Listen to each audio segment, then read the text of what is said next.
అందరికీ నమస్కారం. మాఘమాసంలో వచ్చే రథసప్తమి రోజు మీరు ఇలా చేశారంటే మీ పిల్లలు ఆరోగ్యంగా ఉంటారు. రథసప్తమి పండుగ రోజు సూర్య భగవానుడిని భక్తి శ్రద్ధలతో ఆరాధించే సంప్రదాయం ఉంది.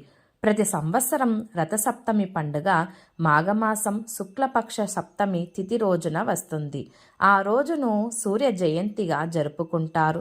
సూర్యుడు దక్షిణాయనం నుంచి ఉత్తరాయణానికి 7 గుర్రాల రథంపై ప్రయాణం చేస్తాడని పురాణాలు చెబుతున్నాయి.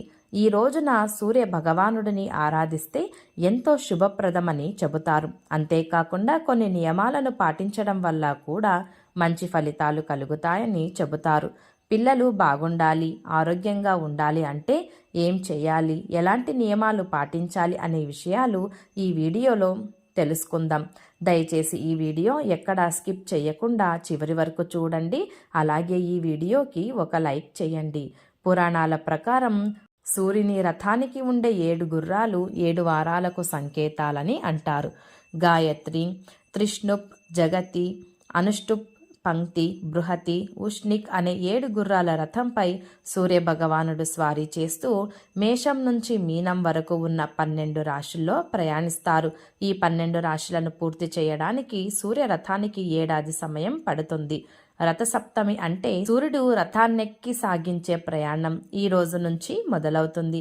ప్రపంచానికి వెలుగునిచ్చే సూర్య భగవానుడు రథాన్ని ఎక్కి తన దిశను మార్చుకునే రోజు. హిందూ సంప్రదాయం ప్రకారం రథసప్తమి 2026వ సంవత్సరంలో సూర్యాధనకు ఎంతో విశిష్టత ఉంది. మాఘమాసం శుక్లపక్షం సప్తమి తిథి రోజున ఈ రథసప్తమి వస్తుంది. ఈ రథసప్తమి 2026 జనవరి 25వ తేదీ ఆదివారం రోజు జరుపుకోనున్నారు. ఈ మాఘ సప్తమి తిథి నుంచి రానున్న 6 మాసాలను ఉత్తరాయణ పుణ్యకాలంగా పరిగణిస్తారు. ఈ నేపథ్యంలో రథసప్తమి 2026 రోజు పాటించాల్సిన అతి ముఖ్యమైన పరిహారాల గురించి ఇప్పుడు మనం తెలుసుకుందాం. మాఘమాసం సూర్యారాధనకు ఎంతో విశిష్టమైనది. అంతేకాకుండా అందులో ఆదివారం సప్తమి తిథి కలిసి వస్తే ఎంతో విశిష్టమైనదిగా చెబుతారు. ఈ రథసప్తమి రోజున ఆకాశంలో నక్షత్ర మండలం రథాకారంలో కనబడుతుందని కూడా చెబుతారు. ఈ రోజున సూర్యుడికి ఆర్ఘ్యం ఇవ్వడం వలన విశేష ఫలితాలు కలుగుతాయి. ఇంతకీ అర్ఘ్యం ఎలా ఇవ్వాలి అంటే ఒక రాగి చెంబులో నీరు తీసుకుని అందులో తులసి దళాలు, ఎర్రని పువ్వులు వేసి ధారగా నీరు వంపుతూ సూర్య భగవానునికి అర్ఘ్యం ఇవ్వాలి. అనంతరం 12 సార్లు సూర్య నమస్కారాలు చేయాలి. సూర్యునికి ధూప దీపాలు దర్శనం చేయించాలి.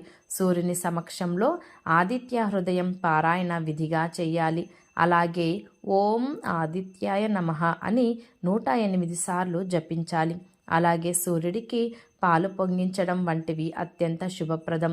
ఈ పొంగిన పాలతో వండిన పాయసం సూర్యుడికి ప్రీతికరమైనది. ఇక ఈ రోజున చేసే పూజల వల్ల సమస్త రోగాల నుంచి విముక్తి కలుగుతుందని కూడా చెబుతారు. ఈ రథసప్తమి వేళ చేసే స్నానానికి కూడా ఎంతో విశిష్టత ఉంది. కాబట్టి ఈ రథసప్తమి రోజున చిన్నపిల్లలకు స్నానం చేసే సమయంలో కొన్ని నియమాలు పాటిస్తే శుభప్రదమని పండితులు చెబుతారు. ఈ రోజున అరుణోదయ సమయం అంటే సూర్యోదయానికి సుమారు 1:30 ముందు స్నానం చేయించాలి.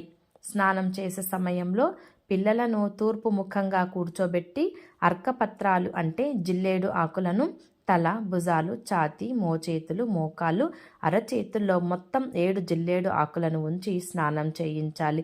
అనంతరం సూర్యుడికి ఆర్ఘ్యం సమర్పించాలి. ఈ సమయంలో సూర్య మంత్రాలను పఠించడం ఎంతో శుభప్రదం. ఇలా చేయడం వల్ల ఆరోగ్యం, దీర్ఘాయుష్యు, సిరి సంపదలు కలుగుతాయని పెద్దలు చెబుతారు. రథసప్తమి రోజున చిన్న చిన్న పరిహారాలు పాటించడం వల్ల జాతకంలో సూర్యస్థానం బలపడుతుంది. ఆ రోజు పొరపాటున కూడా ఉప్పు తినకూడదని చెబుతారు. అలాగే రథసప్తమి రోజున ఉప్పు దానం చేయడం అత్యంత శుభప్రదంగా పరిగణిస్తారు. నదిలో లేదా పారే నీటిలో నువ్వుల నూనెతో దీపం వెలిగించి వదిలితే మంచిదట. ఇలా చేయడం వల్ల కుటుంబ వైవాహిక జీవితం సంతోషంగా ఉంటుందని నమ్మకం. బెల్లం, ఆవు నెయ్యితో చేసిన పరమాన్నం సూర్యుడికి నైవేద్యంగా సమర్పించడం శుభప్రదం. ఈ రోజున చేసే దాన ధర్మాలు కూడా మంచి ఫలితాలను ఇస్తాయి. ఈ వీడియో మీకు నచ్చినట్లయితే ప్లీజ్ లైక్ చేసి మీ ఫ్రెండ్స్కి షేర్ చేయండి. అలాగే మా కొత్త వీడియోస్ మీకు వెంటనే చేరాలంటే మా ఛానల్ని సబ్స్క్రైబ్ చేసుకొని పక్కనే ఉన్న బెల్ ఐకాన్ని ప్రెస్ చేయండి. ధన్యవాదములు.